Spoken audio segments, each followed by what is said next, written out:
performant et résilient, fondé sur les principes d'équité, de solidarité nationale, de transparence, de redevabilité et d'alignement. Le Sénégal a fait de l'éducation et de la formation un levier stratégique pour sa transformation systémique à l'horizon 2050, en cohérence avec l'axe 2 de l'agenda national de transformation, dédié au développement d'un capital humain de qualité et de l'équité sociale.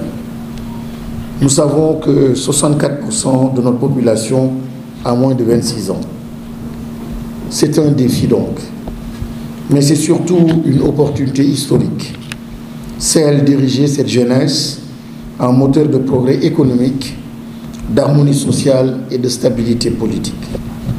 Mesdames, Messieurs, depuis 2018, la lettre de politique générale sectorielle pour l'éducation et la formation, opérationnalisée à travers le programme d'amélioration de la qualité, de l'équité et de la transparence pour le secteur de l'éducation et de la formation, actuellement en cours de restructuration, guide nos pas, guide nos actions. Depuis peu, le pacte de partenariat signé avec nos partenaires renforce ce cadre stratégique à travers une réforme prioritaire ambitieuse, réduire les vulnérabilités et les disparités pour améliorer la qualité des apprentissages. Les défis sont nombreux, mais pas insurmontables. Les disparités régionales, urbaines et rurales, la faiblesse des taux buts de scolarisation, d'accès et d'achèvement restent préoccupantes. Plus de 4 millions d'enfants sont hors de l'école. Les résultats inégaux en apprentissage, notamment en lecture et en mathématiques, appellent une réponse ciblée, contextualisée et adaptée. Par ailleurs, la pression budgétaire accentuée par une masse salariale représentant près de 90% du budget du ministère de l'Éducation nationale en 2025 nous oblige à rationaliser l'allocation des ressources et à améliorer notre pilotage à tous les niveaux. C'est dans cette optique que la déconcentration devient un outil de transformation pour rapprocher les décisions et les moyens là où l'apprentissage a lieu, dans nos écoles, dans nos classes. C'est dans ce contexte qu'a été élaboré le PADES 2, à la suite de l'évaluation de la première phase et d'un dialogue nourri avec l'ensemble des acteurs. Ce programme vise à accompagner, ça a été rappelé, la mise en œuvre de notre stratégie éducative en plaçant les inspecteurs d'académie et les inspecteurs de l'éducation, les inspections de l'éducation et de la formation au cœur du pilotage du changement. Ainsi, le ministère de l'Éducation nationale a pu mobiliser à travers le PADES 2 77 milliards de francs CFA pour la transformation du système éducatif, en appui à la mise en œuvre de projets et programmes contribuant également à l'opérationnalisation de l'agenda national de transformation à l'horizon 2050. Grâce au soutien financier en dons du Partenariat mondial pour l'éducation à hauteur de 48 milliards de francs CFA et de l'Agence française de développement pour 29 milliards de francs CFA, nous disposons aujourd'hui de moyens pour opérationnaliser la réforme prioritaire du pacte de partenariat, étendre à grande échelle les innovations réussies, renforcer le lien entre évaluation, rémédiation et performance et améliorer l'intervention des projets pour une gouvernance plus cohérente. Je salue à cet égard la confiance renouvelée de nos partenaires qui, à travers ce programme, s'alignent sur nos stratégies, nos structures et nos procédures nationales. Ce choix de l'aide alignée est un gage d'efficacité, de pérennité et de transformation durable. Vous en parliez tout à l'heure, ce n'est pas une question technique, mais c'est une question de vision. Et merci pour cet accompagnement. Mesdames et messieurs, le lancement du PADES 2 sera marqué aujourd'hui par un acte fort, la signature officielle, nous l'avons fait, des contrats de performance entre le ministère de l'Éducation nationale et les inspections d'académie. Dans les jours à venir, Des contrats de performance seront aussi signés entre les IA et les inspections de l'éducation et de la formation.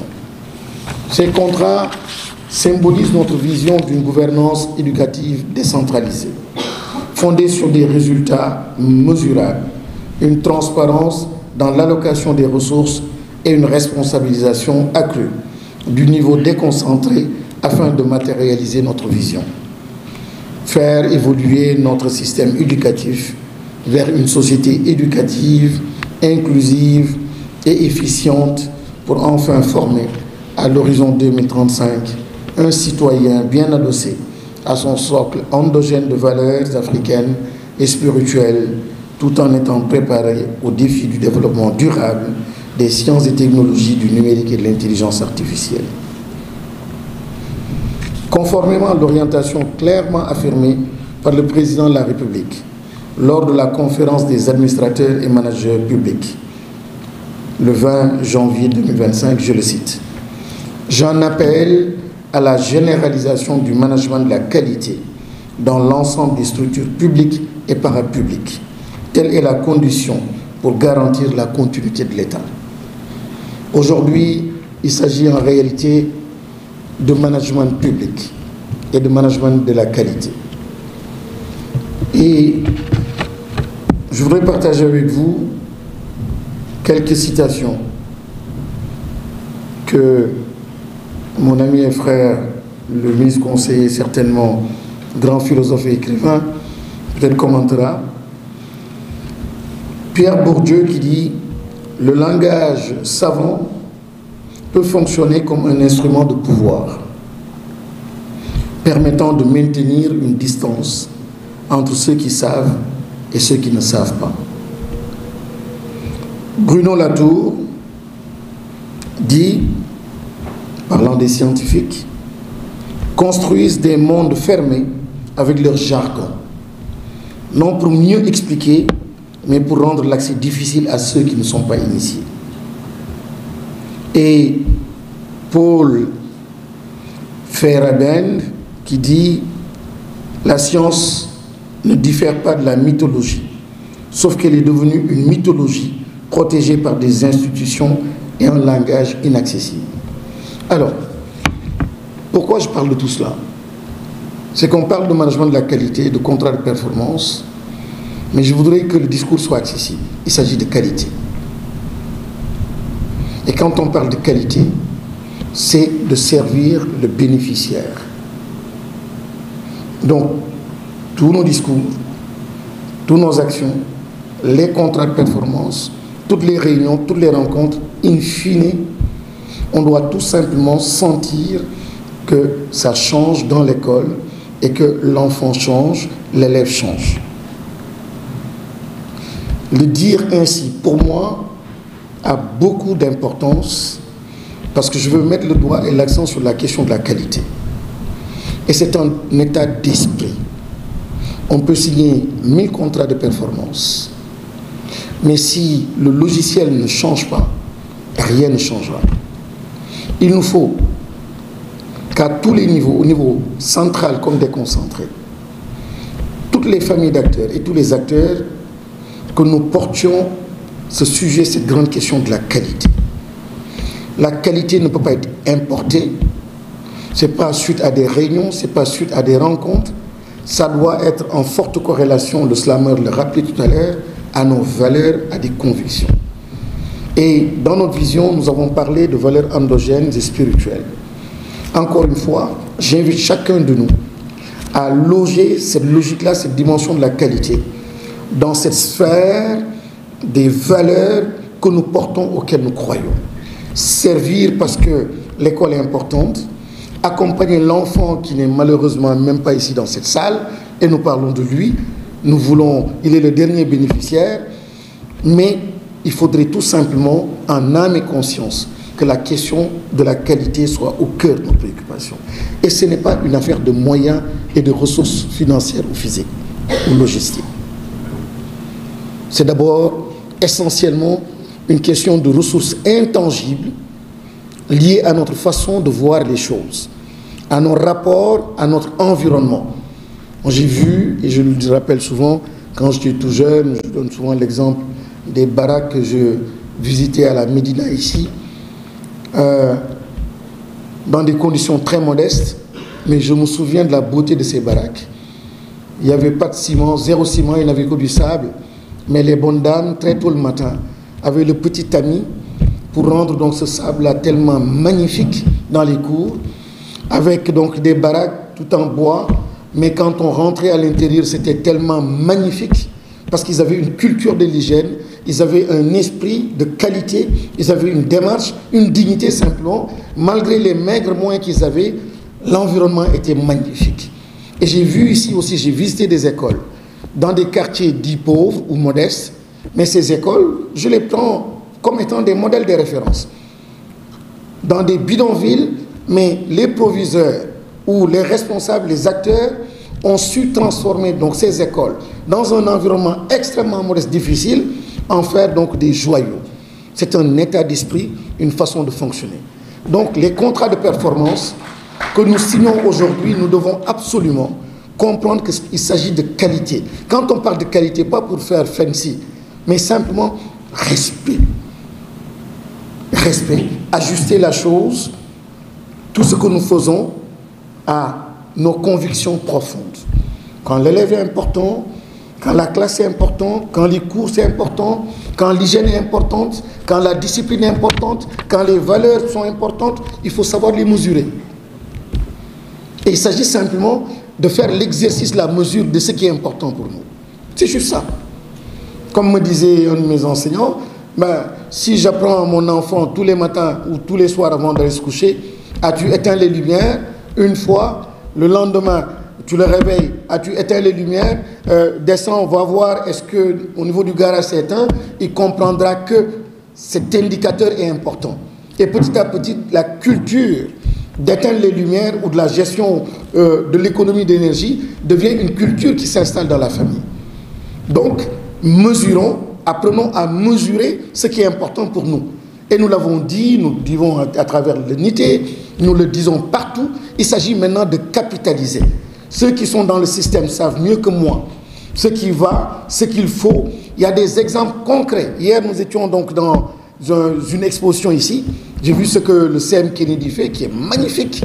Des enfants classe de 4e, des entrepreneurs qui organisent toutes les semaines des foires, des expositions, qui transforment, qui créent même, qui produisent des savons, des produits extraordinaires, qui sont dans la science, les technologies. Et ils étaient donc là, à la foire, en train d'exposer. Et chaque semaine, ils organisent des expositions dans le propre CM à Kennedy. Avec un comportement, et apprennent même à leur maman comment faire le araw. C'est magnifique, c'est ce que nous voulons. Avec un nouveau logiciel, des entrepreneurs à bas âge, les valeurs d'unité, ce que nous voulons pour que l'école change. Parce qu'en réalité, il s'agit de ça, finalement, que ça change. Donc, les vulnérabilités, encore une fois, j'aimerais bien, moi, rajouter, je sais pas, une autre vulnérabilité qui n'est peut-être même pas liée au sexe, au genre, à la périphérie, etc. Mais c'est la vulnérabilité qui est liée à nos modes de fonctionnement, à nos rapports à la chose. Et pour ceux qui ne savent pas, il y a un mot qui s'appelle en Wolof le REC. REC, ça veut dire juste ça. On dit juste ça.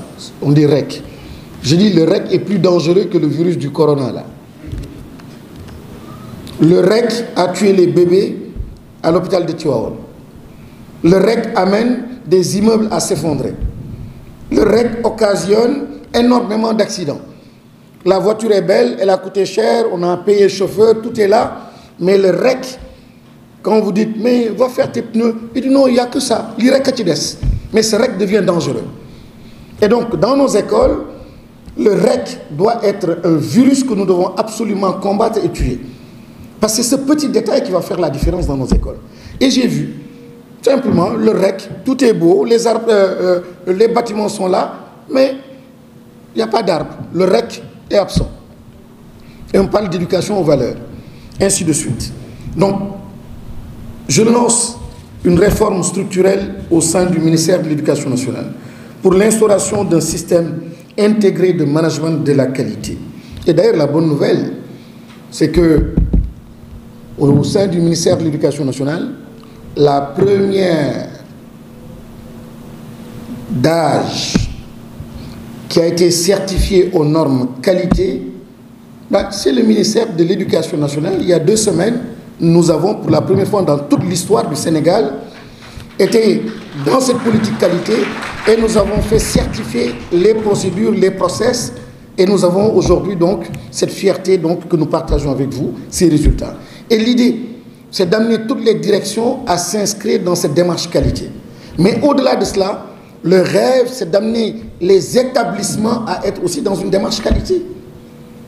Nous voulons que les établissements, au-delà des IF, des IA, des IF, reçoivent aussi, ou soit s'inscrivent dans une démarche qualité. Avec une palme, 2 palmes, 3 palmes, 4 palmes, pour simplement dire, comme dans les hôtels, je suis à tel niveau. Parce qu'il s'agit de ça. Il faut que nos contrats de performance aboutissent à ça. Donc, dans une localité, qu'on puisse dire, nous avons certifié telle école n'est pas labellisée, ainsi de suite. Je suis à 2 palmes, je dois aller à 3, à 4, à 5. Donc, ensemble, c'est un état d'esprit de challenge. Et je pense que cette émulation-là va permettre ou va encourager les différents établissements à s'inscrire donc dans cette dynamique. Ce dispositif articulé autour de la performance vise à harmoniser les pratiques du niveau central au niveau déconcentré et décentralisé, assurant ainsi une gouvernance efficace fondée sur les principes de redevabilité, de transparence et d'efficience. Ce système permettra une amélioration coordonnée de l'offre éducative sur l'ensemble du territoire.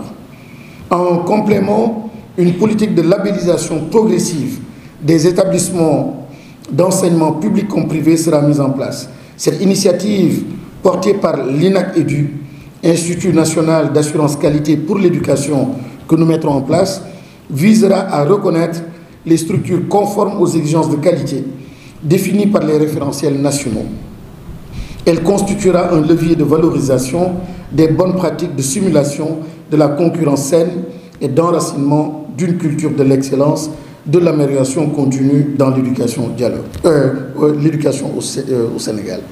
Et vous parliez tout à l'heure, monsieur le coordinateur, de rendre plus performant le dialogue de gestion. Et je pense que dans cette démarche qualité, cette politique qualité, nous nous inscrivrons définitivement donc dans ce dialogue de gestion, mais avec vraiment des indicateurs, un cadre bien défini que nous allons négocier ensemble. Et ce sera donc vraiment au cœur de la démarche que nous allons désormais emprunter. Ce n'est donc pas un transfert de charge vers les IA, mais c'est un partage de confiance et de responsabilité. Car c'est au plus près du terrain, dans chaque école, dans chaque salle de classe, que se joue la réussite de nos élèves et donc de l'avenir de notre nation. Mesdames, Messieurs, le PADES 2 est donc plus qu'un programme. C'est un engagement collectif, c'est un état d'esprit, c'est un changement profond de logiciel. Il nous faut résolument, avec nos moyens, nos maigres moyens, mais avec toute la responsabilité, une claire conscience, notre dignité, il nous faut absolument être dans une politique et une démarche qualité. Le slameur qui disait « Am 1 milliard manos, am 10 millions manos, am 1000 francs manos ». Ça dépend de là. Ça dépend de là. En Wolof, un rappeur qui disait « Ça dépend, hein. Être dans le bonheur, avec 1 milliard, je peux, avec 1000 francs, avec 100 000 francs. Et dans la qualité aussi, je peux. Avec les maigres moyens que nous avons, je dis nous pouvons aussi nous battre. Et la qualité, c'est un processus d'amélioration continue. On ne peut pas dire non, vous êtes 100% qualité et définitivement qualité. Non, ce n'est pas ça la qualité. La qualité, ça veut dire je suis médiocre, je suis dans le rouge, mais je fais un petit effort par rapport à des indicateurs que je m'impose et qui sont accessibles. Je fais un effort, hop, on me remet ma certification en disant je vous certifie. Parce que vous aviez vous-même pris l'engagement que l'année prochaine, j'atteindrai tel niveau de performance, vous voulez être imposé parce qu'on librement. Et j'atteins ce niveau, ok, je viens faire l'audit, je viens faire l'audit de la chose, et je me rends compte que vous avez atteint vous-même les objectifs que vous êtes fixés, et on vous délivre donc votre certificat, on vous labellise. Donc la balle est dans notre camp. Je tiens donc à remercier l'Agence française de développement, le Partenariat mondial pour l'éducation, ainsi que l'ensemble des partenaires et acteurs de l'éducation pour leur mobilisation et leur confiance. Merci infiniment pour ce partenariat très fort. Merci pour ce soutien, merci pour ces dons. Merci à tous ceux qui croient à l'éducation. Et vous avez bien raison, vous l'avez rappelé tout à l'heure, la transformation du pays passera nécessairement par l'éducation. Je voudrais remercier mes collaborateurs et en particulier Després et le coordinateur de l'unité de projet, Madinatal. Merci à tous, donc sous bien sûr le regard bien avisé de Madame la secrétaire générale. Je lance un appel solennel à toutes les parties prenantes, équipes pédagogiques, collectivités territoriales, organisations de la société civile, parents d'élèves, à se joindre à cette dynamique. Le succès du PADES 2 sera le fruit de notre coordination, de notre redevabilité et de notre détermination collective. Vive l'école sénégalaise, vive la jeunesse du Sénégal, vive le PADES 2 au service d'un Sénégal souverain, juste et prospère. Je vous remercie pour votre aimable attention.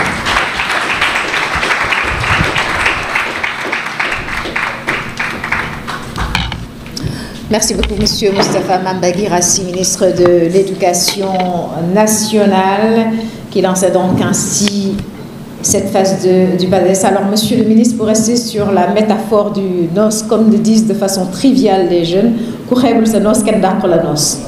voilà, c'est-à-dire en bon wolof, celui qui sait bien gérer ses moyens, c'est le roi de la fête. C'est celui qui sait faire le mieux la fête à sa manière. En tout cas, cet appel à la généralisation du management de la qualité est lancé. Il faut donc, comme on dit, reset le logiciel.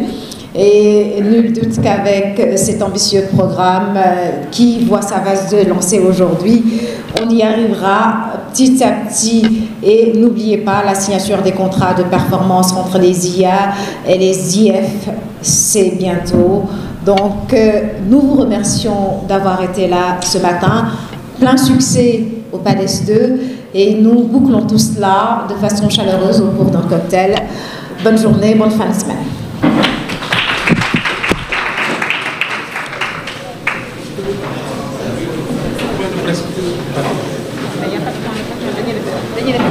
Merci.